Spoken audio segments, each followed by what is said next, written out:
और साथियों, क्रांतिकारी जय भीम। साथियों, पिछले कुछ दिनों में मेरठ में क्या कुछ घट रहा है, ये सब जानकारी आप लोगों को या मैं ये कहूँ कि पुलिस को जो है वो सरकार ने अपने नेताओं की शक्ति बना दिया है। जो लोग गलत काम करते हैं वहाँ पुलिस का पहरा नहीं है, जो लोग सही काम के लिए चलते हैं वहाँ पुलिस का पहरा है। मैं इसमें गलती पुलिस की भी नहीं मानता हूँ। आपको पता होगा, पहले एक धरने के दौरान भाई रवि गौतम को मेरठ के एसएसपी ने गाड़ी में चढ़ कर मारपीट की। फिर दिग्विजय सिंह भाटी, अभी उनके साथ उन्होंने जो स्टेटमेंट दिया है कि भाई मेरे साथ ऐसा हुआ, उनकी आंख भी आपने देखा होगा बहुत मोटी हो रही है। मैं आज उन्हीं से मिलने जाना चाहता था। मोहित जाटव भी भाई है, इन तीनों लोगों से मैं आज मिलने जाना चाहता था। मिलने भी इसलिए भाई जाए जाए सामाजिक स्तर पर सामाजिक लोगों के साथ जो दुर्व्यवहार इस सरकार में किया जा रहा है, कि यहाँ पर जो है आर्टिकल 19 का बिल्कुल आर्टिकल 19 जो साकार कर दिया गया है। कॉन्स्टिट्यूशन में जो राइट्स है, बेसिकली मौलिक अधिकार है, उनको आप जो है पुलिस के जरिए जो ना छीनने का काम कर रहे हैं। आखिर ऐसी वजह क्या है कि संगठन के लोगों को समाजी संगठन के लोगों से मिलने पर क्यों पाबंदी है? हालांकि मेरठ में जो है सारे नेता सबसे मिलके जा रहे हैं, लेकिन भीम आर्मी के लिए विशेषकर पाबंदी है। मैं पूछ रहा हूँ भाई क्या मामला है? तो अधिकारियों के पास जवाब नहीं है। कुछ अधिकारी कह रहे हैं ऊपर का आदेश है। तब पूछना चाहता हूँ, कोई आतंकवादी है क्या कहते हैं? चंबल साहिब लोग हैं या कोई अलग प्रजाति के लोग हैं जो हमें रोका जाता है? देखिए, सब चीजें ठीक नहीं है। प्रशासन तय करे कि प्रशासन किसी के साथ बदतमीजी नहीं करेगा, किसी के साथ अभद्रता नहीं करेगा, मारपीट नहीं करेगा। तो फिर हम भी इस बात का आश्वासन करेंगे भाई, हम भी आकर के प्रशासन के खिलाफ, सरकार के खिलाफ कोई नारेबाजी नहीं करेंगे, नहीं सड़क में उतरेंगे।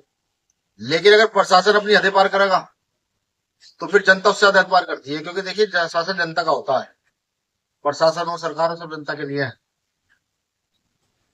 और आज भारतीय जनता पार्टी के समय में जो है ना, अगर आप भारतीय जनता पार्टी के मेंबर है, भारतीय जनता पार्टी के कार्यकर्ता है, तो फिर आप दूध के धुले हुए हैं, फिर आप पर कोई आरोप प्रत्यारोप नहीं है। और अगर आप किसी और पार्टी, किसी और संगठन से आपका कोई मतलब है, तो फिर आपसे बड़ा आतंकवादी यहाँ नहीं है। अगर पुलिस के आप सब मिलकर के आम जनता के साथ इस प्रकार का व्यवहार करेंगे, तो आप सोचिए क्या इस देश के अंदर, इस प्रदेश के अंदर आम जनता सुरक्षित है? और अगर हम जैसे लोग मिलने जाने का प्रयास करते हैं, तो हम लोगों को रोकने के लिए पूरा पुलिस पर लगाया जाता है। और मुझे ऐसे भी कहने में कोई दुरा नहीं, पुलिस बल में भी जो है कर्मचारी वहां भेज दिया जाता है। जहाँ मजदूरों के बच्चे जो पुलिस में मुश्किल से नौकरियां लगे हैं, या किसानों के बच्चे जो नौकरियां लगे, उन्हीं को भेज दिया जाता है। प्रशासन चाहता है कि हम उनसे भिड़े, या तो मुकदमा हम पर हो या फिर वो सस्पेंड हो। भाई अगर आला अधिकारी इतना ही ये सब कुछ करना चाहता है, तो ये जो गलत काम अधिकारी करता है ना, इस पर एक वो करे ना भाई। जैसा एक आईपीएस ने किया है, तो इस पूरे देश में एक भी आईएएस अधिकारी या आईपीएस अधिकारी इस बात पर चिंतन करने वाला नहीं था कि भाई ये गलत हुआ।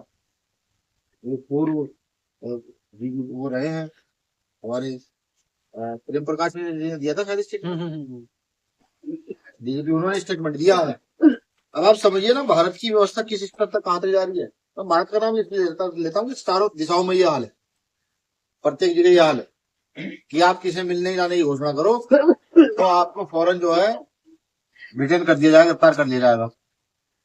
और अगर आप एक बिना बताए चले जाओगे तो फिर ये कहा जाएगा लगे भाई आप बिना बताए कोई अपराध होगा या कुछ भी गलत हो जाएगा, वो आपकी जिम्मेदारी है।